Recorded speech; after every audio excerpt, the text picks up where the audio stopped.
Os músculos da cabeça originam-se dos arcos branquiais.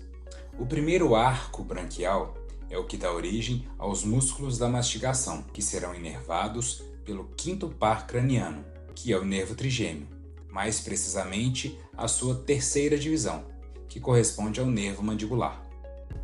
A partir do segundo arco branquial, serão formados os músculos mímicos, os músculos digástrico, estiloióideo e estapédio, inervados pelo nervo facial.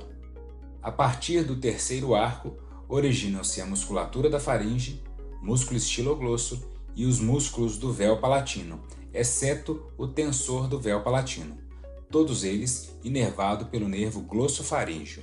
A partir do quarto e sexto arcos branquiais, originam-se todos os demais músculos da faringe, além do esôfago e a musculatura da laringe, todos eles inervados pelo décimo par craniano, que é o nervo vago. Com relação à musculatura do globo ocular, nós temos basicamente dois tipos de músculos. Os primeiros são os músculos intrínsecos do globo ocular. Eles controlam a intensidade da luz e a acomodação do cristalino.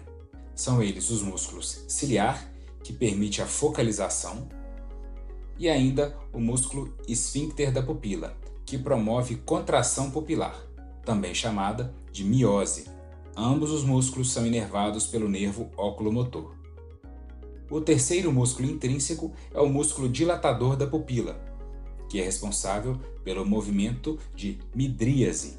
Esse músculo é inervado por fibras simpáticas provenientes do gânglio cervical superior. Em relação à musculatura extrínseca do olho, ao todo temos 7 músculos. Os músculos reto superior, reto inferior, reto lateral, reto medial, oblíquo superior, oblíquo inferior, além do músculo levantador da pálpebra.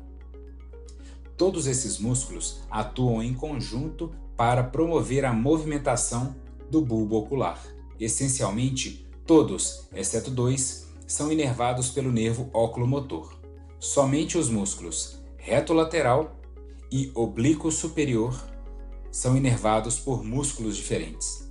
No caso, o músculo oblíquo superior é inervado pelo nervo troclear e o músculo reto lateral é inervado pelo nervo abducente. Então aqui a gente consegue ver toda a formação da musculatura extrínseca que permite os movimentos oculares para todas as direções.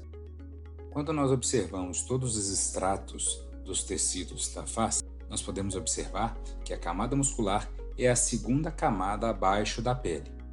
Então nós temos abaixo da pele o tecido adiposo e chegamos então ao tecido muscular. Num primeiro momento, nós vamos abordar aqui os músculos do couro cabeludo. O primeiro músculo que nós vemos aqui é o músculo occipito frontal. Ele é responsável pelo movimento de elevação da pele das sobrancelhas.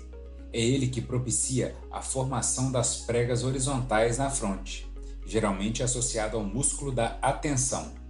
O músculo occipito frontal, ele também tem um ventre na região posterior, que neste caso não influencia a expressão facial.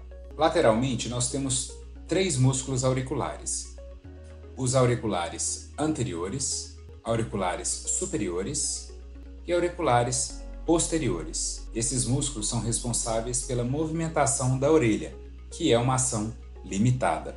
Com relação aos músculos ao redor do olho, o mais importante deles é o músculo orbicular do olho. O músculo orbicular do olho apresenta uma parte palpebral, que é responsável pelo fechamento leve da pálpebra, como o ato de piscar ou de fechar os olhos durante o sono. E nós temos ainda a parte orbital, que é responsável pela proteção do globo ocular e pelo fechamento forçado das pálpebras. Nós temos ainda uma parte interna, lacrimal, que é responsável pela facilitação da condução da lágrima.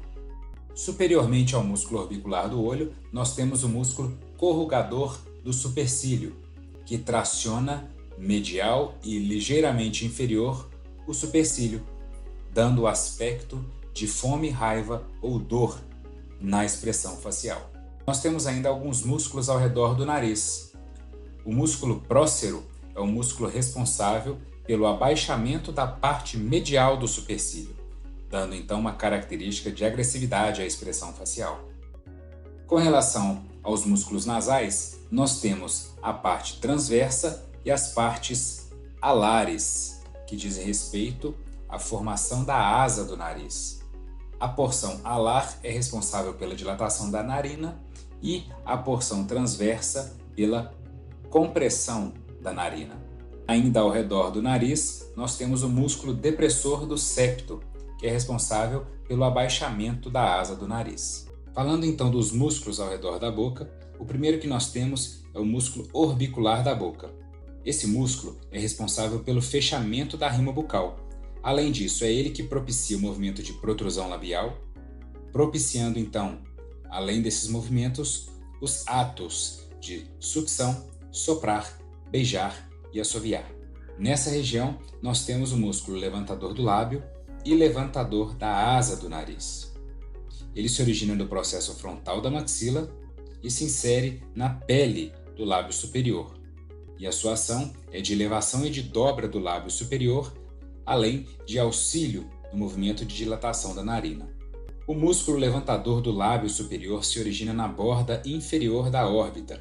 Ele se insere também na pele do lábio superior e propicia o movimento de elevação do lábio superior, ressaltando ainda a formação do sulco nasolabial, que nós conseguimos ver nessa região.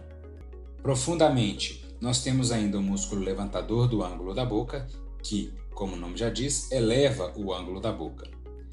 Na porção lateral, nós temos os músculos zigomático menor, que é responsável pelo sorriso que dizemos como sorriso amarelo. Ele se origina da face externa do osso zigomático e se insere na pele do lábio superior. Da mesma forma, o zigomático maior. No entanto, ele é responsável pelo sorriso franco. O músculo risório se origina da fáscia do músculo masseter, que nós conseguimos observar aqui, e se insere no ângulo da boca, elevando o lábio lateralmente, formando o sorriso natural, espontâneo. Na porção inferior, na região da mandíbula, nós temos o músculo abaixador do ângulo da boca, que é responsável pelo abaixamento do ângulo, que também pode ser levado ligeiramente para fora, dando a expressão facial de angústia ou tristeza. Nós temos o músculo abaixador do lábio inferior, que se insere na pele do lábio e também, da mesma forma, abaixa o lábio inferiormente. O músculo mentual é um músculo que se origina na protuberância mentual e se insere na pele do mento. Ele é responsável pela compressão do mento e também pela diminuição do fundo de vestíbulo. A expressão facial que se tem na contração desse músculo é de desprezo. Internamente, nós temos o músculo bucinador, que se origina dos processos alveolares da maxila e da mandíbula, se insere no ângulo da boca e é ele o responsável por manter a bochecha de forma mais tensa, a fim de que sejam evitadas lesões na mucosa jugal durante a mastigação. Falando sobre os músculos da mastigação, as características em comum a esses músculos são que todos eles apresentam pelo menos uma inserção na mandíbula, atuam ativamente nos movimentos mandibulares, ao contrário dos músculos da expressão facial, ou músculos mímicos ou dérmicos. Os músculos da mastigação apresentam fáscias musculares típicas, de modo geral, derivam do primeiro arco branquial e são inervados pela terceira divisão do nervo trigêmeo e, de modo geral, são irrigados pela artéria maxilar, que é um ramo da artéria carótida externa. Um dos principais músculos da mastigação é o músculo temporal. Ele apresenta feixes anterior, médio e posterior. Se origina na fossa temporal, que é essa região demarcada pela posição do músculo, e se insere no processo coronoide e na borda anterior do ramo. Então aqui nós conseguimos observar a inserção do músculo temporal. É um músculo que é responsável principalmente pelos movimentos de elevação e até certo ponto de retrusão mandibular. auxiliando ainda nos movimentos de lateralidade, mas ele se caracteriza como o principal músculo posicionador da mandíbula.